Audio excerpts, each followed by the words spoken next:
Assalamualaikum warahmatullahi wabarakatuh. Perkenalkan, nama saya Indra Dwiman Putri, NIM 013. Di sini saya akan menjelaskan mengenai nutritional, status and dietary adequacy, and reproductive age women in Kunila, Bangladesh. Household food consumption dapat dilakukan dengan berbagai metode, seperti salah satunya adalah 24 hour recall untuk mengetahui pangan per kapita dari rumah tangga, keluarga maupun institusi. Nah, di sini juga tidak mempertimbangkan makanan yang dikonsumsi di luar rumah.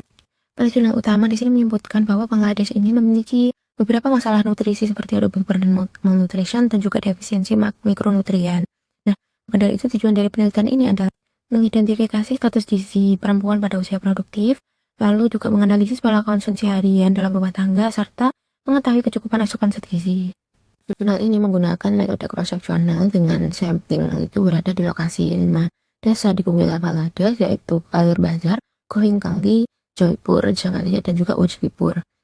Lalu waktu penelitian yang dilakukan adalah April 2019 dengan sebanyak 355 rumah tangga yang dijadikan sampel, dan data yang dibutuhkan adalah antropometri, sosiodemografi, status gizi, dan juga pola konsumsi pangannya. Pada pengukuran antropometri ini menggunakan instrumen seperti height scale, timbangan berat badan, dan juga kuesioner terstruktur yang terdapat sosial ekonominya, dan juga menggunakan BMI cut-off value dengan sebanyak 3. Untuk penilaian asupan konsumsi pangan ini menggunakan kuesioner terstruktur, lalu 24 hour protocol, URT, dan juga food consumption table dengan menggunakan sebanyak 5 bobot dan juga 1 skala wanita produktif, dan juga membandingkan dengan RDA, IAR, AI, RNI, dan juga UN. Lalu untuk analisis data ini menggunakan SPSS versi 25 dan juga chi-square. Lalu pada prosedur pelaksanaannya sendiri, pertama kali yang dilakukan adalah persiapan dengan menentukan lokasi, menentukan instrumen, dan juga melakukan persetujuan lisan. Lalu pada sampelnya sendiri yang termasuk inklusi adalah perempuan produktif dengan usia 15-49 tahun. Lalu pengumpulan data ini menggunakan metode 24 hour food recall dan juga melakukan pengukuran antropometri. Lalu untuk pengolahan datanya sendiri ini, asupan makanan rumah tangga ini diganti dengan sesuai dengan bobotnya. Lalu menghitung konsumsi perempuan usia produktifnya dengan menggunakan skala 6,9 serta mengidentifikasi IMT dari perempuan usia produktif. Lalu analisis data menilai asupan dibandingkan dengan RIR dan melakukan uji chi-square. Hasil dari penelitian ini adalah mayoritas responden berada dalam rentang usia 12-34 tahun dengan persentase sebesar 57,5%. Lalu mayoritas juga sudah menikah dan mayoritas bekerja sebagai IRT. Dengan mayoritas pendidikan ini berada pada menengah atau tinggi, dan secara keseluruhan cenderung tahan pangan dan memiliki mayoritas praktik higienitas. Lalu responden ini juga terlihat mayoritas ini mengalami overweight dengan persentase sebesar 35,8%. Berdasarkan hasilnya, dapat dilihat bahwa semakin bertambahnya usia, risiko untuk overweight atau obesitas itu semakin tinggi. Lalu terlihat pada pekerjaannya di sini, pelajar itu cenderung mengalami underweight dibandingkan dengan IRT yang cenderung mengalami overweight atau obesitas. Pada hasil penelitiannya, asupan konsumsi pada responden ini paling tinggi dikonsumsi adalah sereal sebanyak 500 gram per harinya, lalu disusul dengan buah dan sayur, susu dan produk susu, dan juga serta daging dan juga ikan. Lalu terlihat pada hasil bahwa asupan karbohidrat dan juga serat pada responden ini mayoritas mengalami kelebihan dibandingkan dengan RIR, lalu asupan proteinnya ini cukup, lalu juga asupan lemaknya ini cenderung defisit. Lalu pada zat gizi mikro ini menghasilkan bahwa asupan vitamin A, vitamin D, dan juga vitamin B9, kalsium, natrium, dan juga kalium di sini cenderung defisit di bawah dengan IAR. Berbeda dengan asupan niacin dan magnesium ini cenderung berlebih pada kurang lebih 60% responden.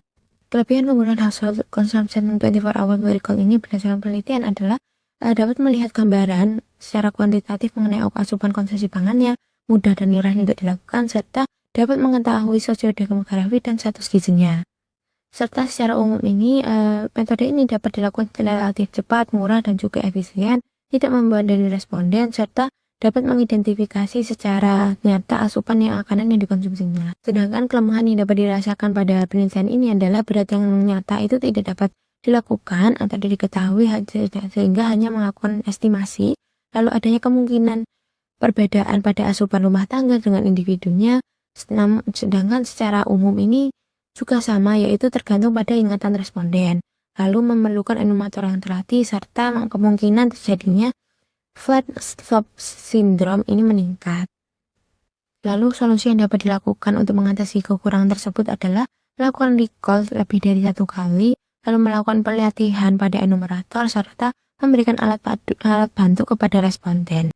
Lalu pada validitas ini berasal dari penelitian lain yang dilakukan oleh Rogers pada tahun 2022 yang membandingkan dengan 24 hours recall dengan WFR, yang dimana hasil yang dikeluarkan itu hampir setara dengan p-value kurang dari 0,05. Sedangkan pada penelitian yang dilakukan oleh Landais pada tahun 2024 menggunakan uji blind unplot yang menghasilkan perbedaan hanya 4-6% di luar batas yang termasuk relatif kecil dan valid untuk menilai asupan energi dalam rumah tangga. Sedangkan pada reliabilitas ini yang dilakukan oleh Prihatini pada tahun 2011, yaitu dengan metode kappa dengan kappa tertinggi itu sebesar 0,77 yang termasuk reliable. Pada penelitian ini menghasilkan bahwa semakin tinggi nilai kappa akan semakin reliable juga data yang dihasilkan.